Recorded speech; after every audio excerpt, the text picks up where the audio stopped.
This video is brought to you by our trusted graphics partner, NVIDIA.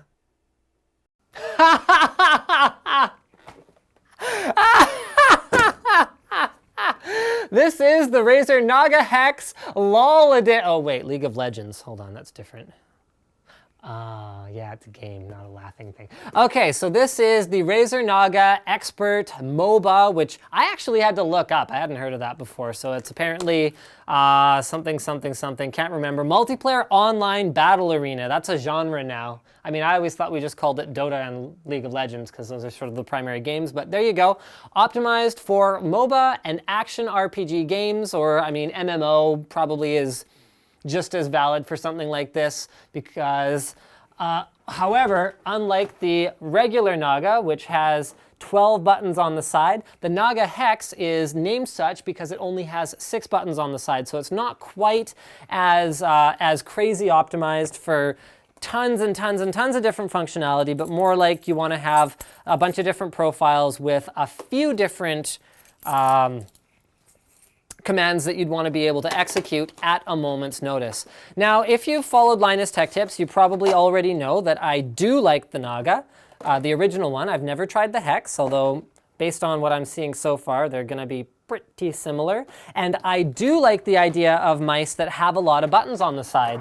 The G600 was probably the biggest disappointment for me out of the lot, just because, and again, if you've watched Linus Tech Tips videos for a while, you'll know this already, but because I found the tracking to feel sort of a little bit laggy. There was some latency there that was bothering me.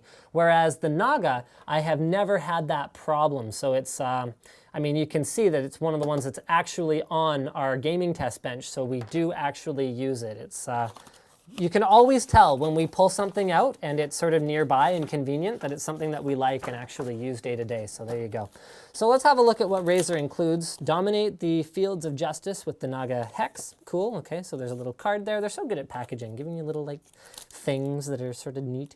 Changing the rubber thumb rest. Okay, so there's a thumb rest in the middle, which you can apparently adjust to different side grips right there. So you've got a larger one and a smaller one, and then it looks like the medium one comes equipped on the mouse. And this is smart, actually, for a reason that I'll explain in a moment.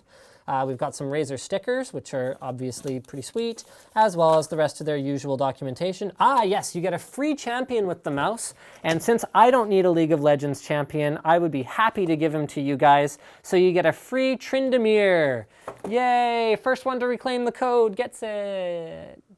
There you go, enjoy. Free giveaway for you guys there.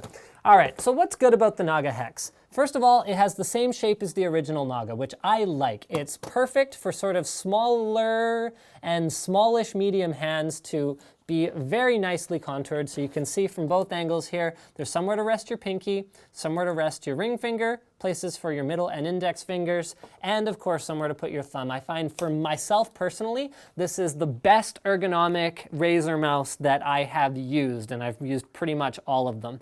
I also really like this improvement on the Hex here versus the original Naga. So people complained with the original Naga that you would often accidentally hit these buttons when you're trying to lift the mouse off the surface. I personally never had that issue with it, but some people did. So what they've done is they've added this thumb rest right in the middle of your 6 buttons here. Number one is that depending on what size you use, you can optimize it so that you can easily feel your way around these buttons. And number two is that also gives you a convenient place to hold the mouse should you want to easily lift it off the table. So without using these 2 fingers at all, I can take the mouse, I can go like, hold on, there we go. Yeah, I can go like this without actuating any of those side buttons. I can move quite vigorously. So this is extremely handy. Now in terms of mappings, similar to the original Naga, it looks like they've changed the pad on the bottom. So the original Naga had a ring-shaped pad around the entire mouse, whereas the Hex version has got smaller pad feet that are here. These approaches look pretty similar to me because the surface area, see it's quite thin around the edges here, looks pretty similar. They're going to take a long way to wear down either way. But there's selections here, so you can either use the number pad to bind to these keys automatically, or you can use the number keys across the top of the keyboard. They both also include more support right around the sensor itself. It is a laser mouse. There you go, so there's that one on that one, right in the middle of the mouse, so it glides extremely smoothly. Now in terms of buttons on this guy right here, there's the 6 on the side, so these are mechanical buttons. They've got a very satisfying click to them, whereas the original Naga didn't really have that click. It was a very, very different feel, that are actually rated for up to 250 clicks per minute, which I think is actually pretty interesting. That's an awful lot of clicks, especially given that you'd never click one of the individual buttons 250 times a minute unless, I think it's about 5 times a second on one button. So it's pretty much optimized for the most demanding workloads, I think, as far as that goes. It does include support for Synapse 2.0.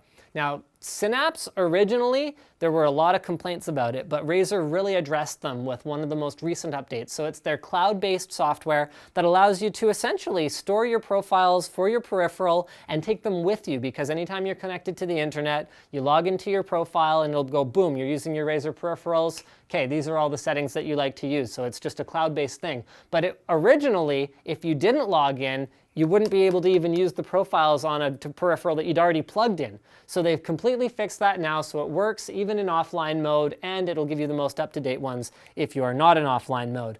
Going back to the mouse, they've relocated 2 of the other buttons as well. So by default, these are your back and forward buttons on the original Naga, whereas now instead of having 2 buttons up here, which I actually found were quite difficult to reach, particularly this one anyway, they've relocated them here in more like the traditional DPI sensor switching location that people are more used to seeing, whereas this is a bit of a there's not that many mice that use this particular configuration. Did I mention already it has a 5600 DPI sensor? I hope I did.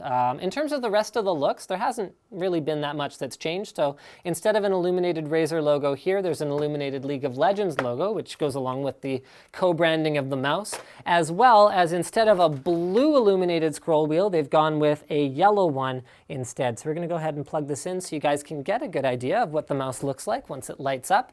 And we're going to finish up with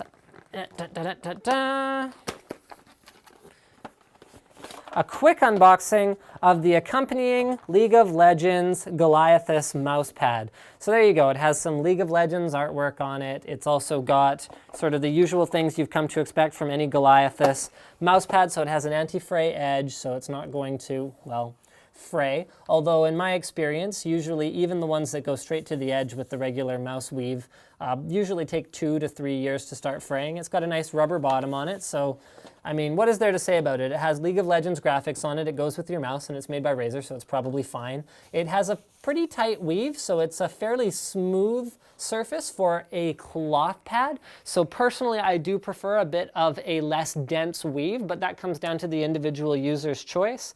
And I think that pretty much wraps it up. Now, it's come to my attention that you guys may not have seen the game code the first time around, so I'm just going to flash that one more time. And best of luck to whoever gets the Barbarian there. Thank you for checking out. Oh yeah, I think they're rated for 10 million click life cycle for the buttons on the mouse. And I think that's everything that I wanted to say about it. Thanks for checking out this unboxing. Don't forget to subscribe to Linus Tech Tips for more unboxings, reviews, and other computer videos. And no, there was one more thing I wanted to say. There's 24 click spots. Razer, for whatever reason, calls that out. 24. We can count them together if you'd like. Or we could just end the video now. Make sure you subscribe.